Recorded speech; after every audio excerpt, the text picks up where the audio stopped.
Fala, família Botafogo. Infelizmente aí perdemos por 2-1, né?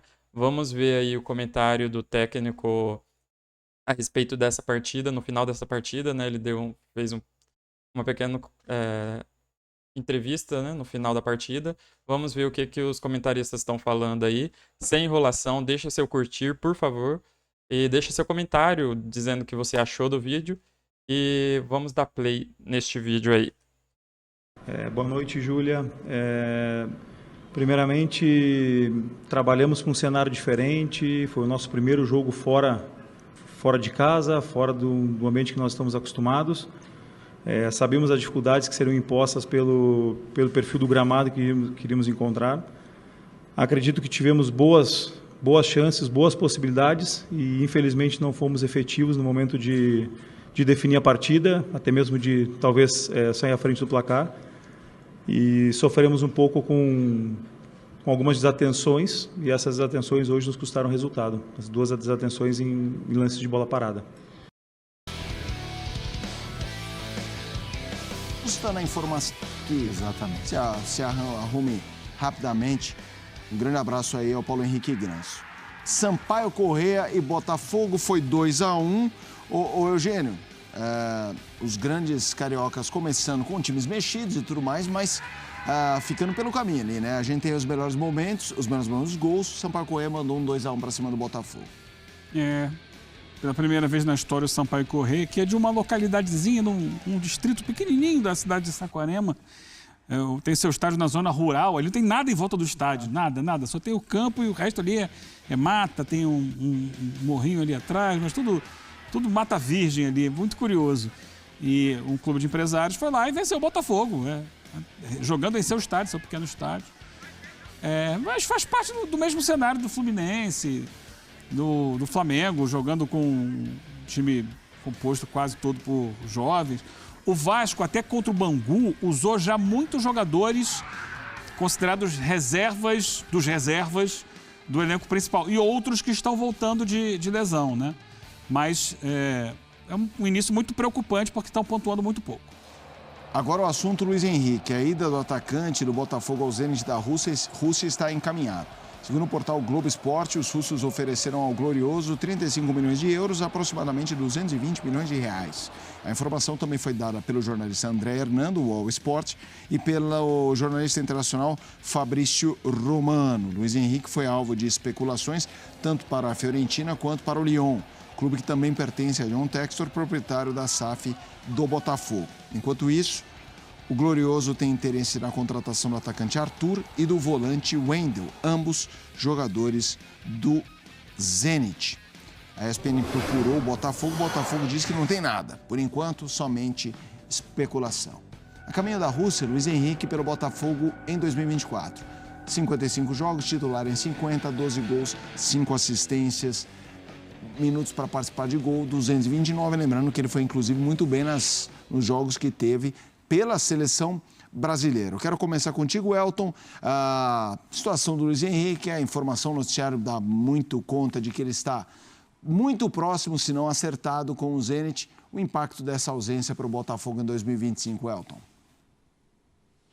Bom, a despeito do que traz o Luciano Borges, né, da negativa do Botafogo, o fato é que é um jogador que está no mercado. Não vai permanecer no Botafogo, porque não é a primeira proposta nessa janela de início de ano. O Zenit, inclusive, nessa temporada, fez contratações muito modestas, né? A contratação mais cara do Zenit na última temporada foi de 12 milhões de euros. Então, oferecer quase o triplo, né, pelo Luiz Henrique, talvez faça sentido, olhando pela perspectiva de um clube que gastou pouco, né, nessa temporada. Mas é uma questão também que a gente já viu acontecer no Brasil, de jogadores brasileiros indo para o Zenit para jogar no futebol russo. A conclusão que fica, Felipe, é que não veremos o Luiz Henrique com a camisa do Botafogo em 2025. Só um milagre mantém o jogador nessa condição, porque o Botafogo precisa fazer caixa, mesmo tendo conquistado a Libertadores e o Campeonato Brasileiro. A gente já viu, né, acontecer notícias de que Os jogadores estavam reclamando de premiação atrasada, não era por questão de não ter dinheiro, mas de qualquer forma é um clube que precisa se tornar autossustentável e essa autossustentabilidade também passa por venda de atletas e é o maior ativo que o Botafogo tem, o Rei da América, eleito o Rei da América no ano passado. Se vai para o Zenit, se vai para a Europa, se vai para um outro mercado, a gente não sabe. O que está ficando muito claro para a gente é que ele não permanece mais no Botafogo nesse ano. Quero te ouvir também, Fábio Luciano, desse grande jogador que deixa muito claro que quer seguir outros caminhos.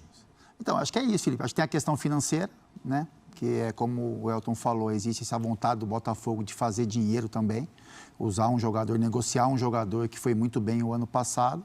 E também tem o desejo dele, né? Parece que a gente escuta muito falar que ele não quer realmente mais permanecer no Brasil e que ele está, né, disposto a, enfim, jogar em outro mercado, qualquer que seja ele, para realmente ter essa negociação efetuada.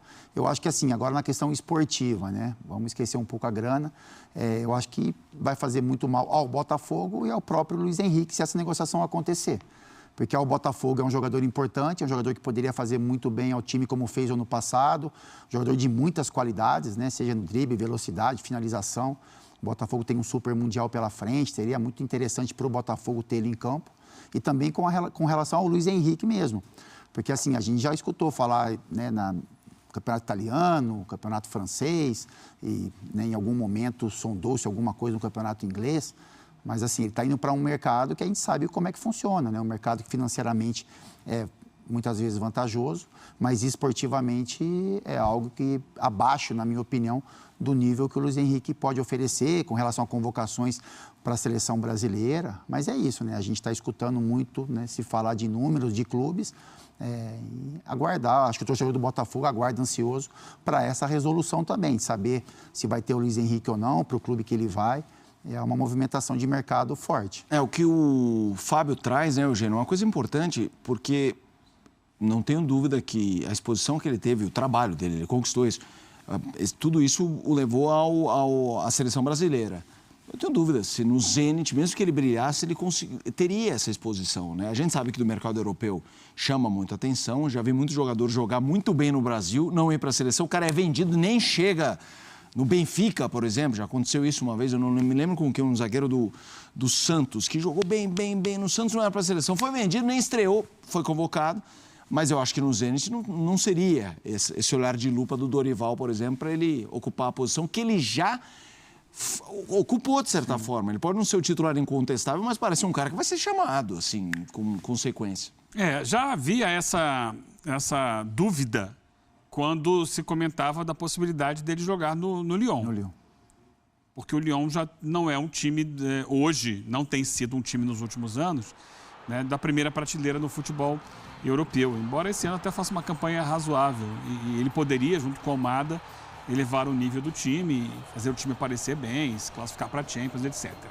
Mas, no caso de uma confirmação, de uma transferência para o Zenit, pode ser muito bom para o John Textor, porque a empresa dele, que é gestora dos dois clubes, Lyon e Botafogo, precisa de dinheiro. Sim. E será muito lucrativo para ele, porque ele foi contratado pela metade, mais ou menos, desse valor aí. E aí sai com um lucro muito alto em um ano, e no momento que o Lyon precisa dar respostas econômicas. Né? O grupo Eagle, dono do Lyon, precisa chegar lá na França, na Federação Francesa, nos órgãos que regularizam a questão do fair play e apresentar resultados. Então isso pode ser bom nesse aspecto. Para o Botafogo é péssimo. E eu acho ruim para o Luiz Henrique. Porque, usando uma expressão muito comum no futebol, né, ele vai se esconder lá. Os clubes russos não estão jogando em função da guerra competições internacionais, somente o campeonato local. Pouquíssimo transmitido, mundo afora, inclusive aqui no Brasil. Não é visto, quem não é visto não é lembrado. Tem um amigo meu que fala o seguinte: tenho que me fazer notar. Sim. Vou no lugar tal que eu preciso me fazer notar. O Luiz Henrique não vai se fazer notar jogando lá. E mais, vai enfrentar um frio desgraçado em São Petersburgo, que é a cidade do Zenit. E vai conviver com o fantasma diário que é a guerra.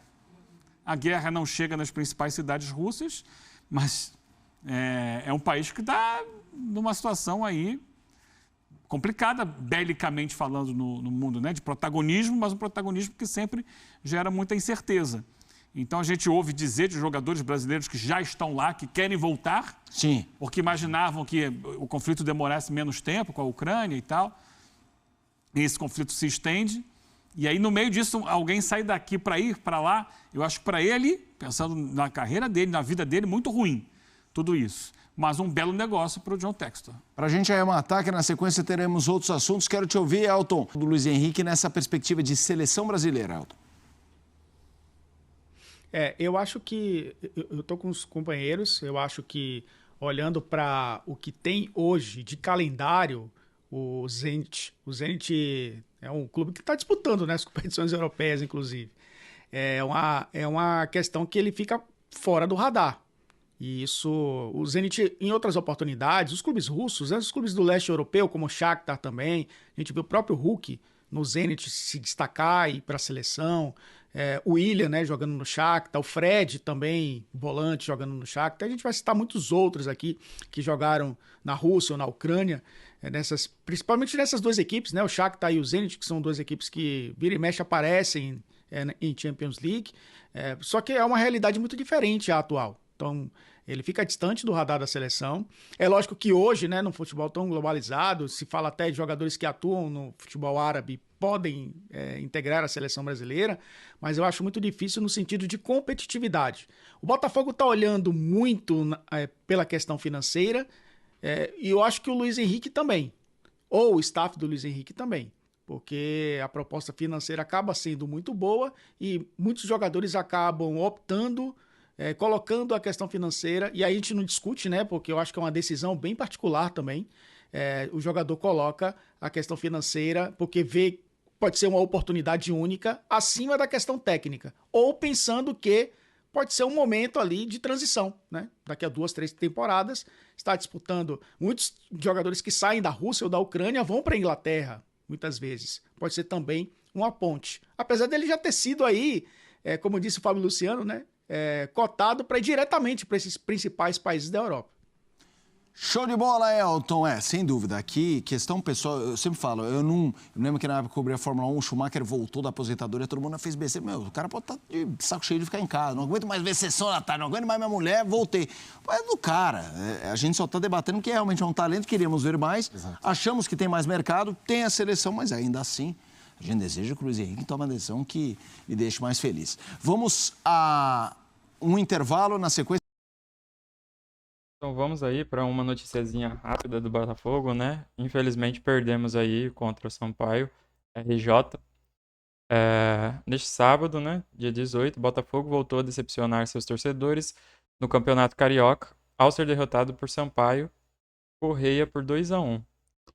Em confronto válido pela terceira rodada do estadual no estádio Lorival Gomes de Almeida, em Saquarema. Os gols da partida foram anotados por Rafael Pernão e Guilherme, que decretaram o triunfo dos mandantes, enquanto Serafim descontou para o Glorioso. Com o resultado, o Botafogo deixou a zona de classificação para as semifinais do Campeonato Carioca e caiu para o 6º lugar com apenas 3 pontos conquistados. Do mesmo modo, o Glorioso chegou à sua segunda derrota nesta edição do estadual, após vencer a Portuguesa na última quarta-feira por 2-0. Em contrapartida, o Sampaio Correia está em situação confortável no Campeonato Carioca e pulou para a 4ª colocação nos 4 pontos, incluindo uma vitória, um empate e uma derrota no período. Além disso, o Sampaio também terminou a partida com 2 jogadores a menos devido à expulsão de Rian e Zé Carlos, e mesmo assim, os mandantes seguraram o resultado até o apito final. Vantagem numérica não é o suficiente para a reação. Durante a primeira etapa, o Sampaio Correia começou a partida com todo vapor e assustou os visitantes.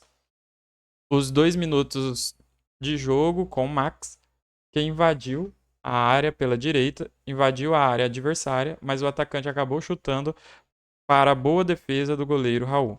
Logo na sequência, o Botafogo ainda respondeu aos 6 minutos com o Yulen, que foi lançado no campo de ataque, entrou na área e encheu o pé, mas em cima de Zé Carlos, que evitou o primeiro das visitantes na partida. No rebote, o arqueiro do Sampaio Corrêa ainda defendeu a cabeça de Kaique.